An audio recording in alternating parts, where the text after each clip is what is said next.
Electric vehicle sales in China just hit a staggering new record. They're up 141% versus the same month last year. And yes, Tesla is leading.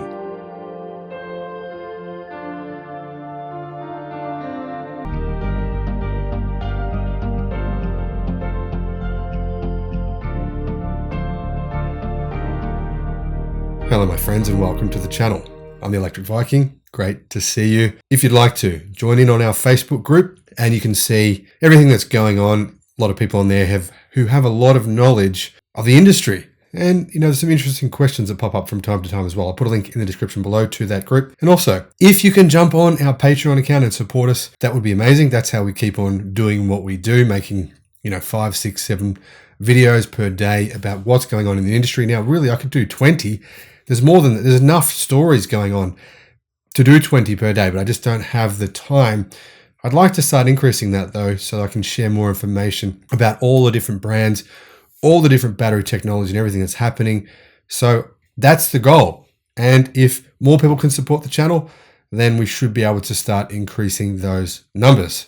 Now, what's going on in China? Well, for starters, let's make this clear. Let's make this very clear. BYD has not surpassed Tesla yet. Will they? Possibly, but they haven't yet. Tesla's electric vehicle sales in the month of June were higher than BYD's. Yes, BYD sold a lot of plug-in hybrids. Their total numbers were 135,000, but around 70,000 of those were electric. Now, Tesla built 79,000 electric cars in China in the month of May. That doesn't include the cars that they built in other factories around the world. So contrary to the ridiculous clickbait, which has been posted on all the main media sites all over YouTube. Honestly, if you see a title on someone's YouTube channel saying BYD has surpassed Tesla as the world's biggest electric car manufacturer, I think it's a fair reason for you to say unsubscribe. I think that's fair, because that means, do you trust them? Do you trust they're going to tell you the truth? Now, maybe they're going to say, well, on a technicality, that's true. I mean, if you want to just use semantics to change them, to manipulate the way we look at a certain word, then you could say it's true. But objectively, no, it's not correct. Don't get me wrong. I'm invested in BYD. As you know, I'm invested in Tesla. And as you know, I actually bought a BYD. I did order a Tesla Model Y and then I canceled my order. I'll have a new video soon on why I canceled my order, and I'll explain my logic, my reasoning. And what happened in June was truly remarkable. China's wholesale sales of new energy passenger vehicles, which means electric vehicles and plug-in hybrids, the majority of those, I think more than about 85+% of those were purely electric, reached 571,000 in June, surpassing last December's 505,000 units and setting a new historical record. However, if we compare this data to the same month last year, which is the only fair way to do it, because December is always the biggest month for auto sales in China, it's way bigger sales month than June is. So that's the fair comparison. Then June was up 141.4% versus the same June last year, and up 35% from May, which honestly, I don't know how this is possible considering what the Chinese government have done to basically destroy their own electric vehicle industry. Yes, they're trying to prop it up now. They're scared and they're running for the hills and they're saying they're going to invest billions and billions and billions and don't worry, it's okay. And they're trying to calm everyone down because they essentially, put a stop to manufacturing in China for about a month, and that affected supply chains. There was all these run-on effects from that. And somehow people in China just went, you know what? Let's get back to work. Let's get back to work real fast because we have to. There's no real safety net. When you don't have a safety net, you do what you have to do. Chinese consumers currently get a purchase tax exemption for electric vehicles, and the country has reduced the purchase tax on ICE vehicles since June in an effort to spur economic growth. But most of the subsidies are confined for electric vehicles. In many cities in China, it's extremely difficult, in fact, now to even get a registration license for a new car, which is not electric or plug-in hybrid. So that's part of what's driving the shift. Cities are saying, you know what? We're basically walking around in a thick sludge of toxic exhaust fumes. And we don't like that. Beijing, as you know, I'm sure you've heard of this spoken many times, big problem in Beijing. Of course, one of the key reasons why China is supporting EVs is not just to take over the world and sell a lot of EVs and take over the automotive industry because they're aware that that is the future. It's also to clean their own air up. And interestingly, whilst in June, battery electric vehicles continue to account for the vast majority of electric or NEV sales, new energy vehicle sales, with wholesale sales of 452,000 units or 79%. So 80% of all hybrids, plug-in hybrids, electric car sales, all of those new energy vehicles, 80% were purely electric. Plug-in hybrids accounted for 119,000 sales in June, with, of course, about a third of those made up from BYD alone. BYD, I believe, delivered around 70,000 plug-in hybrids. So actually that's more than, well over half, in fact. From January to June, wholesale sales of new energy passenger vehicles in China were 2.5 million. 2.5 million. That's up 123% year on year, which is incredible considering what's happened this year. Imagine where we'd be if China hadn't have gone into COVID zero lockdown, everyone stay in your houses, put fences around people's houses. It was like crazy. Imagine if that hadn't have happened. I mean, these 123% year-on-year growth, even in spite of that, absolutely amazing. In terms of retail sales, those are skyrocketing.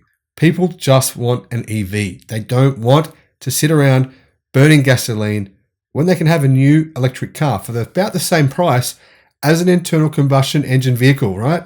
So what percentage of all car sales in China during June were electric? Well, it was 26.1%. That's an increase of 11 percentage points from 15% in June of 2021. So as you can see, that's not far off a doubling, right?